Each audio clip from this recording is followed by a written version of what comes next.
Mailbag time, bag alert, major bag alert. Oh, bag alert, major bag alert. All right, John, here's how you get in the mailbag. It's very easy. You go to iTunes. You leave us a review in your Apple podcast. Make it 5 stars. Tell us your favorite bar to hang out at. And leave us a question. But that's not the only way to get in the mailbag. Facebook.com, Haberman Middlekauff. Go to the page, like it, then you follow us. We also link area there to leave comments. You can really leave comments anywhere, but a special mailbag question section to leave some comments. Very easy to use. Do that as well. All right. Don't forget, we will be live with our next podcast Sunday night around the time that Trey Lance comes out of the game during the Niner-Charger game. We will start the live pod on our YouTube channel. Of course, it'll be a podcast as well, not just talking about the Niners. How did the Raiders look against the Rams? And a variety of other topics from the weekend. Before we go any further, let's tell everybody we hope that you're having a great, safe weekend, and we know that you love the fact that we're presented by Tito's Handmade Vodka. Is this a Tito's Saturday? Make yourself a cocktail today if you're listening to this on Saturday with our great friends, partners, and, I mean, we're just consumers. And we're admirers, fans. Big time of the cocktails that Tito's makes, because you can make them yourself, right? Tito's soda. This week was transfusion week. It might even be a transfusion week next week. Very easy to make. Go get yourself a bottle of Tito's at your local grocery store, your local liquor store, your local wherever you are. Just go to get a Tito's. And send us a picture, too, if you enjoying your Tito's. Distilled and bottled in Austin, Texas, 40% alcohol by volume, namely 80 proof, crafted to be savored responsibly. Also, our DraftKings game this weekend is, of course, full, the golf game, but golf will be huge next week, and football is coming up on DraftKings with Haberman and Middlekauff. Yep, download the app, promo code HAM. DraftKings, you go to the App Store, you download the app, you use the promo code HAM, and then you can get in our league. We're going to be playing 17 weeks.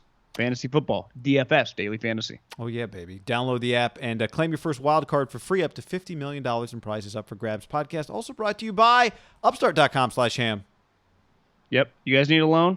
If you need a loan, up to $50,000, upstart.com/ham. You're more than just your credit score. We've all been in debt. It happens to the best of us. You don't have to feel overwhelmed. That's where upstart.com/ham comes in. Again, up to $50,000 to consolidate that debt, guy. And RexMD, rexmd.com/ham. Generic Viagra, just $2 a pill, delivered discreetly to your door.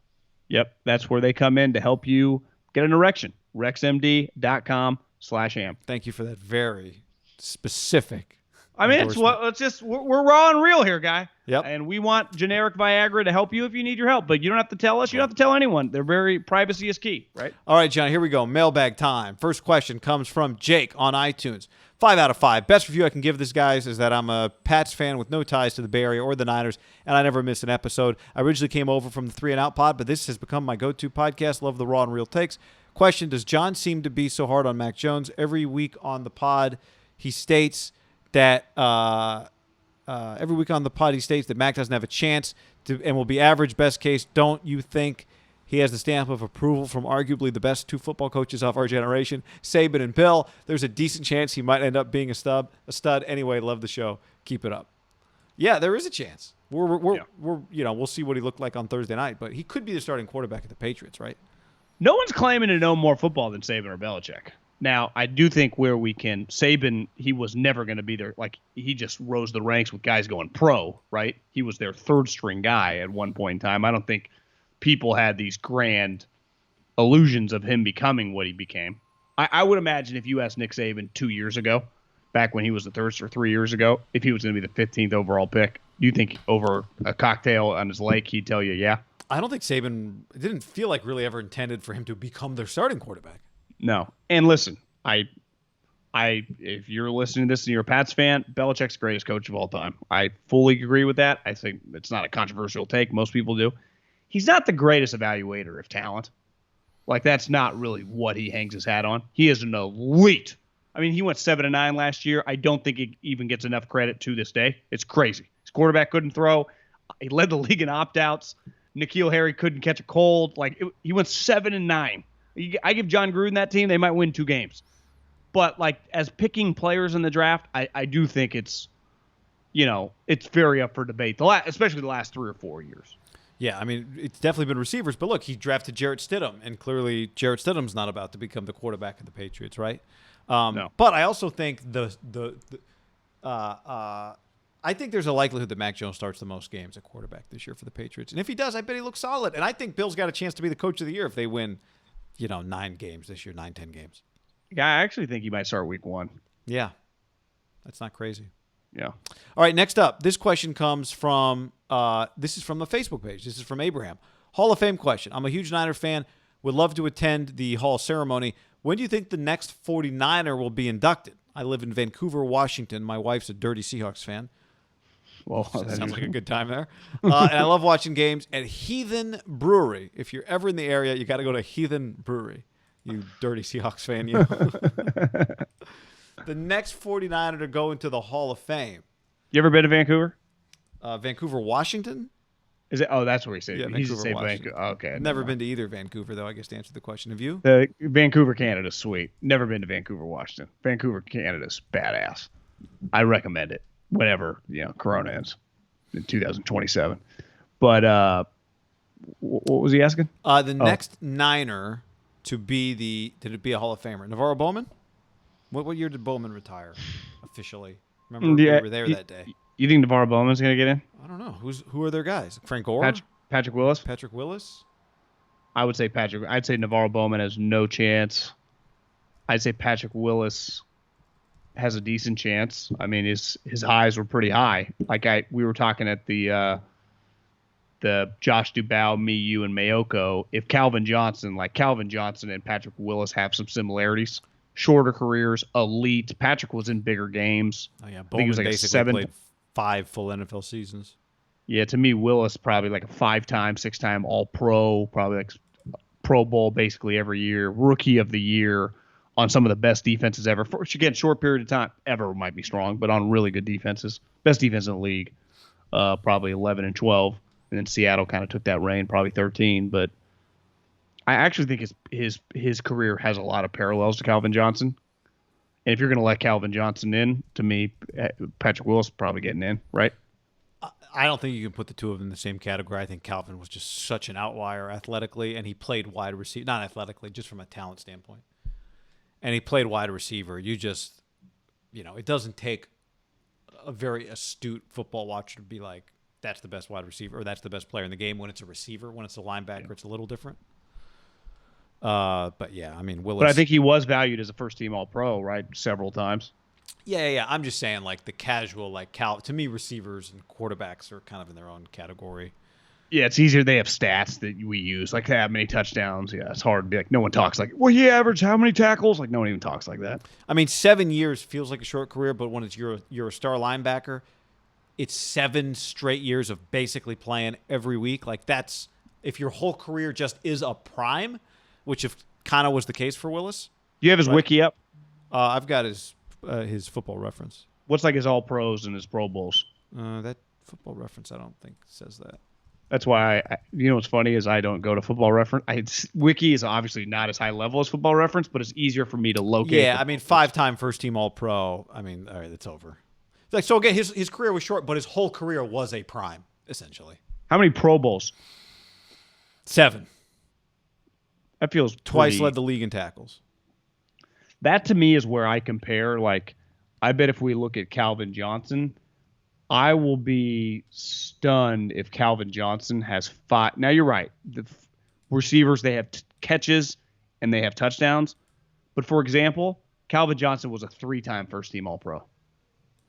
And that, to me, because I think you'd have to do some, like, really in-depth looking at, like, well, did he get in because another guy dropped out with the Pro Bowls? That's not the case with the All-Pros. No one drops out of an All-Pro. There's not a game, right? You're just named to the team or not.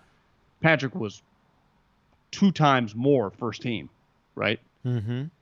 I just don't see how Patrick doesn't get in. Yeah, I mean, I guess this was his 2nd or 3rd year eligible. Willis. Yeah. He's been retired for sneaky longer than you think, huh? He has, yeah. Frank Gore, 5 years from now, maybe. Not first ballot, but good question. All right, moving along. Next up, this is from Pipeline Jason. Again, this is from Pipeline Jason. Happy Friday, Haberkoff. As a younger Raider fan myself, I find less and less fans in my age group. How long do you think it'll take for the Bay Area to forget about the Raiders altogether? I'm sure once we're not able to watch as many Vegas games, interest will be lost.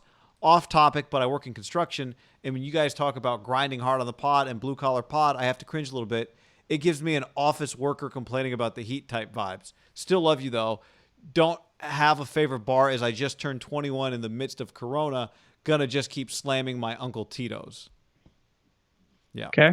I mean, to be fair, as an explanation, when we talk about blue-collar and blue-collar pod, it's that's half tongue-in-cheek because we're sitting at a desk in controlled temperatures, kind of drinking like water from the fridge, 8 steps from the bathroom when we do it. So it's kind of a joke. But it's also kind of us compared to the other people that over the years do what we do, we think we grind.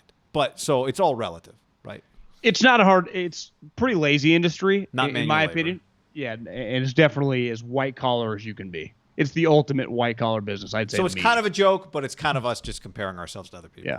Yeah. But we have no illusions of us we are not actually manual labor. So thank you for your construction work. You ever work manual labor, guy? See, pipeline Jason, by the way, John, actually literally lays pipes. I know. Turns out. How about that? It's no joke. You got to be digging. I did a summer of handyman assistant work. Yeah, to me, it's just as Lot of simple as like I was never good at that stuff. So it's like you wouldn't want me on your construction project. It's just I'm not talented with a hammer or nails, or I'm not strong enough to carry the hard shit. I might crash your whatever piece of machinery.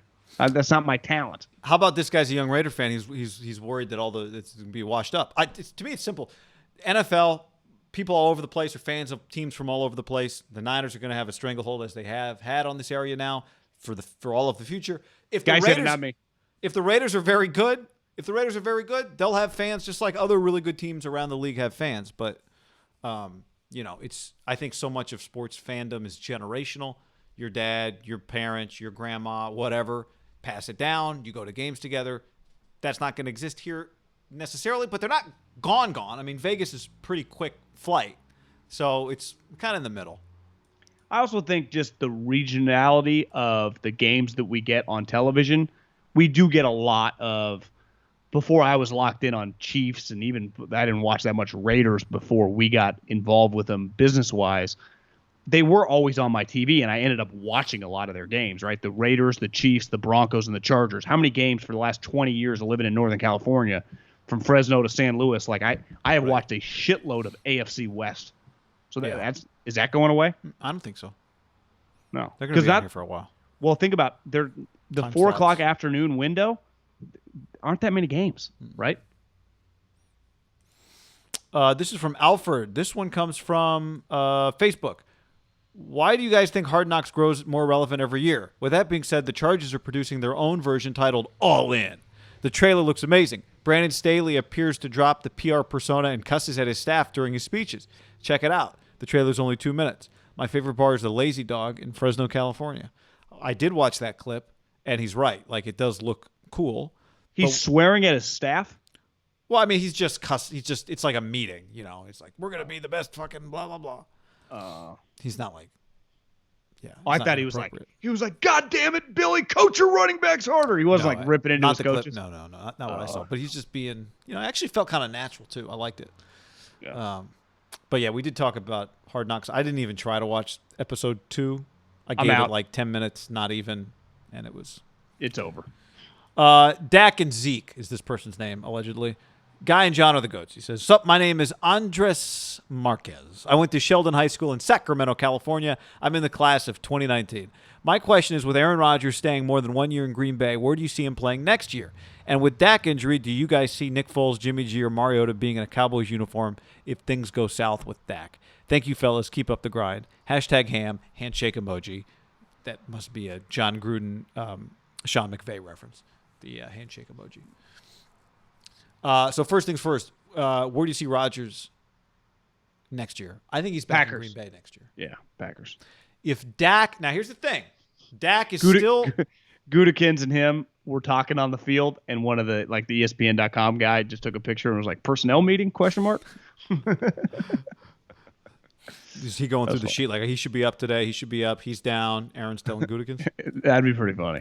Do you see Foles, Jimmy G, or Mariota being a Cowboys uniform? I mean, no now, but if paying the guy $40 million. Well, I know, but if he's too hurt to play, they're gonna have to do something. The problem is Jimmy's the Niners starter. Mariota's hurt. I don't know if he's back yet from that.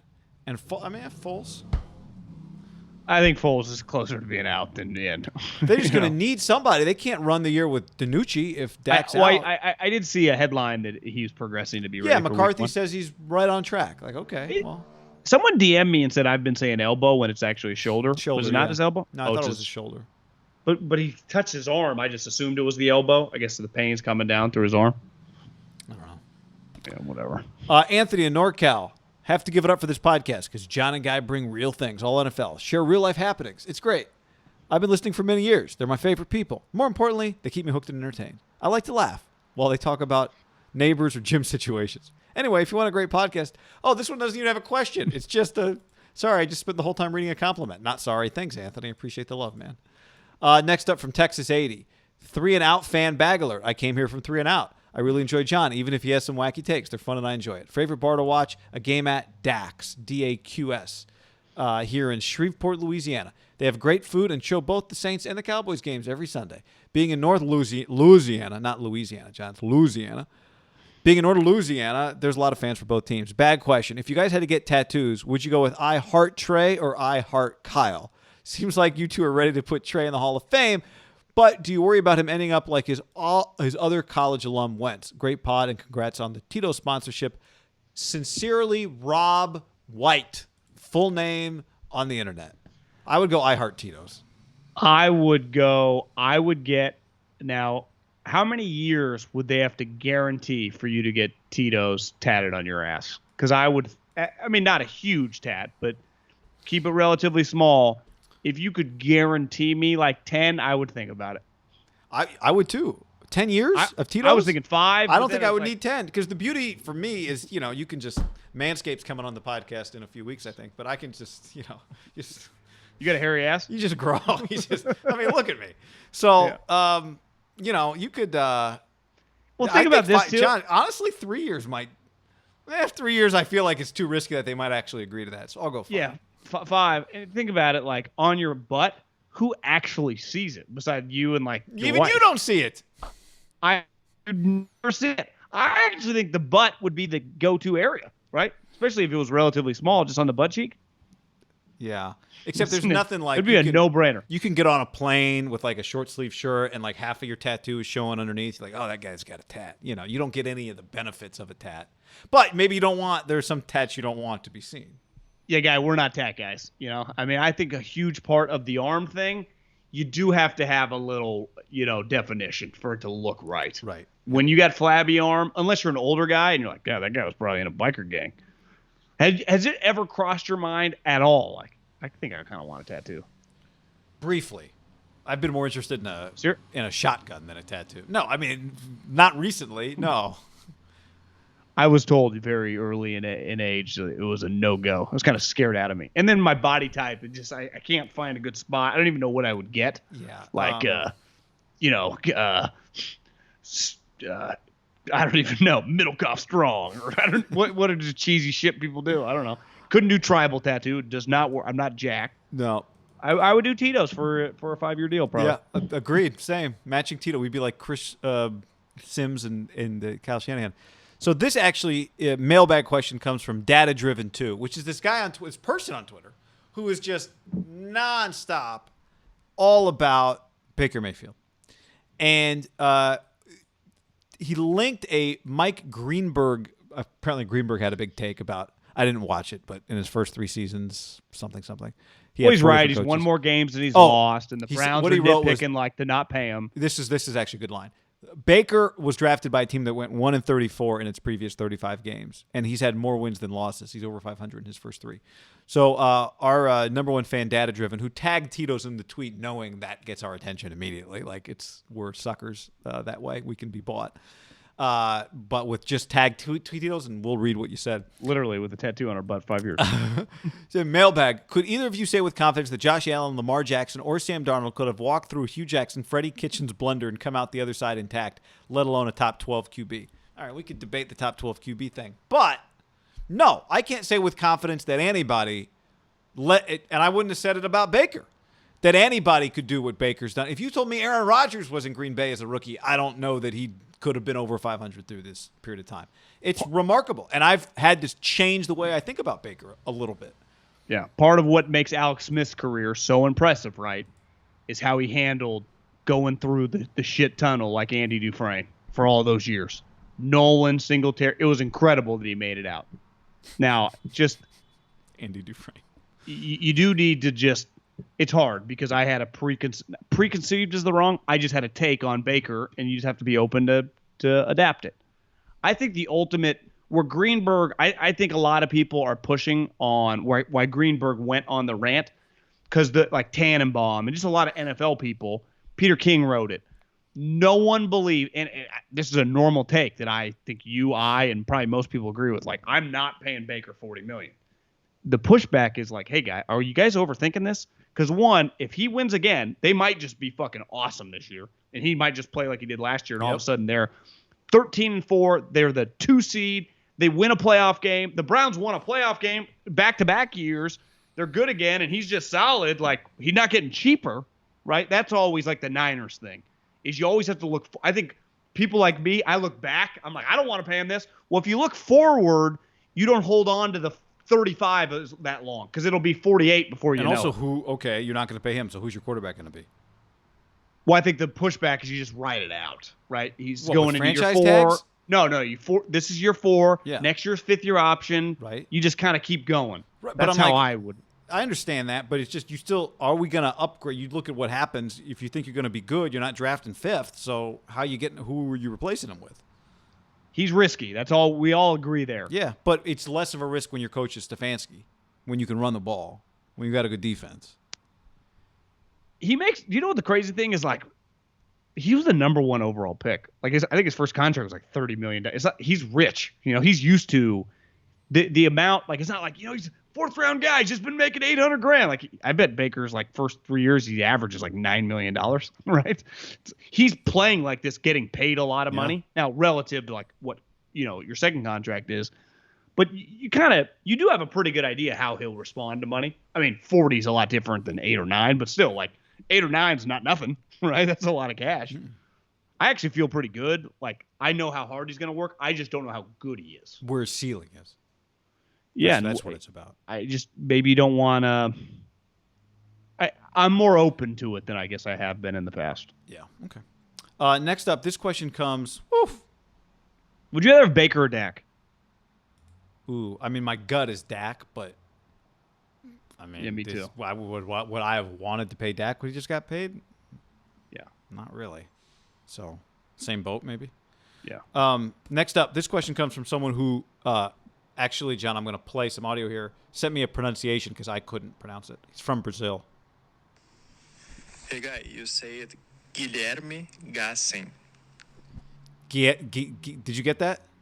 What's he talking about? That's his name. Hey, guy, you say it Guilherme Gassen. Guilherme? That's a hard name to say. Yeah. Long mailbag question, so I'm just going to skip ahead to the end, but hope to meet you guys for Tito someday. Maybe at the Las Vegas Super Bowl in a couple of years. That's high on my list.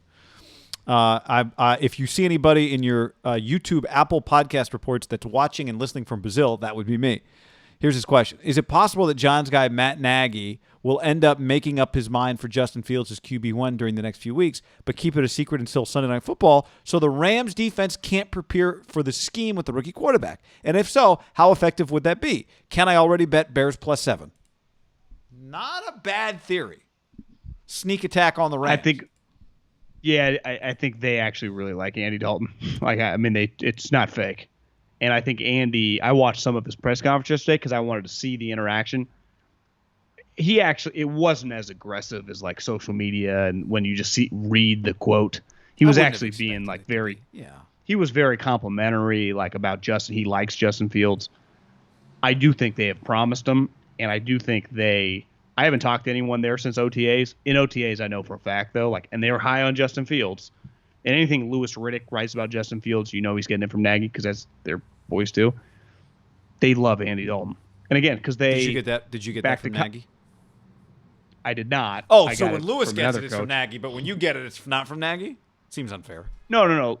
Well, How do I'm you know just Lewis saying isn't that tied in with the McCaskies? Well, he could be. I'm just saying Lewis just talks about Justin Fields. My point is they like Justin Fields a lot. But I think like Kyle with Jimmy, because they're coaches, I don't look at football like coaches.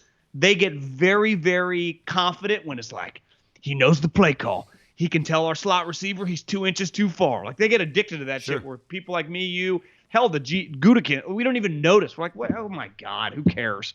They're like, you see, he told him that break was a yard and a half too far. It's like, oh my God, Justin Fields, just let it rip, you know? But the coaches get addicted to that crap. He knows the play calls. I love the theory that you're sneak attacking the Rams. I don't love them +7 Bears, but that would be pretty nuts if all of a sudden Justin Fields runs out. I'm not expecting it. Next up, this is from Fred Mitchdarfer. That could be a full name on the internet, but I'm not positive. I found this from 3 and Out. Good job, Middlekauff. And I'm now a regular listener. They play off each other great. Entertain, provide great insight. Keep up the great work. Question for the mailbag. As John said before, I think what's going on with Dak should be a concern for Dallas. I hate to see guys get hurt, but I'm an Eagles fan. We're going to be horrible this year, so I'm always happy to see Dallas struggle. That being said, given the state of the NFC East, if Dak's going to miss a significant amount of time, could you see Jerry making a win-now move for Garoppolo, assuming he could get Garoppolo to restructure his deal or shift some money around? I've been really high on Lance since last year. I hope the Eagles would move up to get him. They didn't. From what you both have said, he looks potentially really special, and I'm of the school of thought that he'll learn by playing than watching. Dallas has all their picks, which would help the Niners recoup part of what they used to trade Lance. This depends on what's going on with Dak, but assuming it's bad, which I'm hoping it is, I added that, this would seem like a win for both teams. You know, I actually think it makes sense on two things happen. Dak is determined to be out for a long time, and you get Jimmy IR. And you get Jimmy to take a pay cut because you're paying so much money. Would it be a record, $65 million, 2 quarterbacks? I mean, maybe they wouldn't need to get Jimmy take a pay cut because there is something to be said for Jerry's desperation. And if you're Jimmy, doesn't have the room probably though. I would imagine the Cowboys don't have cap space. But if you're Jimmy, you would go. If let's say now we are at a position where we don't think it's not trending towards Trey Lance being the Niners' Week 1 quarterback. But if somehow that happened and the Niners said, Jimmy, take a pay cut, be our backup, and the Cowboys were like, no, take a pay cut, be our starter, you would go be the Cowboys starter. Yes, you would. Would you do that for the Texans? If I were Jimmy? Pay cut Texans? I don't think so. You want that stink? You want that stink on you? I'd be pay cut, Niners, watch what a great team I am, and, be ready in case I need to play this year, which is definitely possible, and then reevaluate things when other teams need a quarterback. I can't imagine many people facilitating pay cuts to go to the Texans. Not a soul. No, not one. And finally, from Lawson on Facebook. Oh, this is a person that asked, pick a non-quarterback. This is a fun game. Pick a non-quarterback from the NFC West. I don't know if it's just every week Lawson will come with a different division. From the NFC North, pick a non-quarterback from each team. Packers, Devontae. Lions, Ragnow. Vikings, Harrison Smith. Bears, Khalil Mack. Or are you picking somebody else? Kind of a depressing division for non-quarterbacks. Yeah, I'd go Devontae. I probably go Roquan Smith over Khalil. How about Justin Jefferson? I'd go Justin Jefferson. I like that. That's a good one.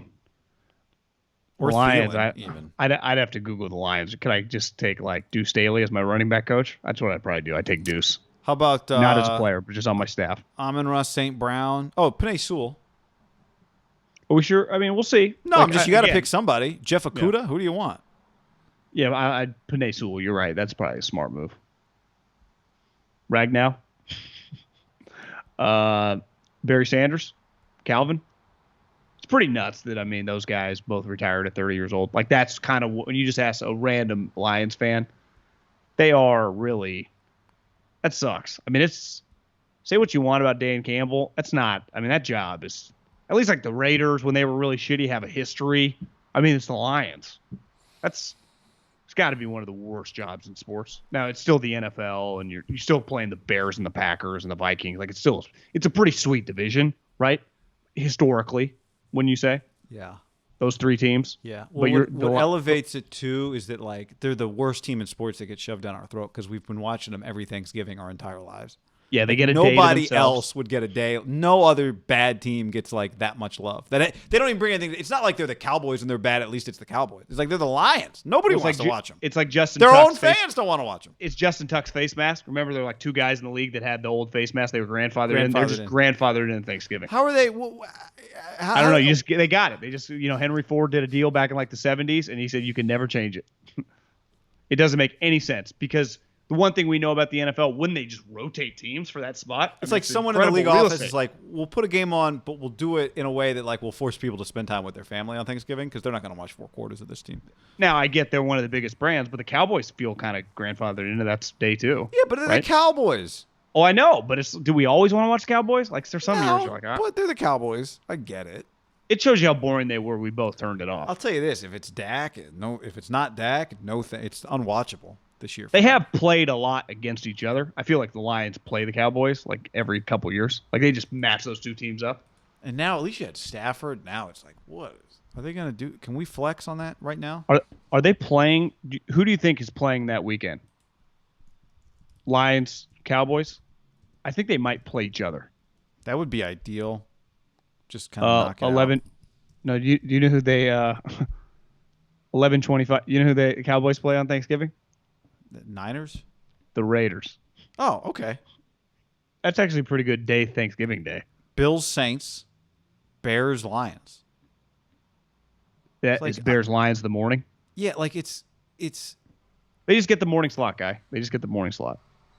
Just give outside of 4 years in the 40s, presumably for the war, the NFL has had a Thanksgiving game every year since 1920, and the Lions have been a part of it since 1934. Yeah. Ford F-150 is #1 selling truck in America. Don't want to go around just breaking traditions, I guess. No. Bills Saints has the potential to be really good or not. Could be awful. But Raiders Cowboys actually is. That's a good day, Thanksgiving Day. Game. All right, CBS. Here we go. in. Oh, Raiders Cowboys with Romo. Nance Romo. Turducken. In Pretty Dallas. Good. Pretty good. No complaints. All right, everybody. Great mailbag. Don't forget, we'll be back Sunday night live on the Tube. Share it with your friends. We always appreciate it. Get in the mailbag next time. And use a full name on the internet if you're willing. Adios, Tom the Pipe Slayer. Jason the Pipe Layer. Pipe Land Jason. Pipe Layer.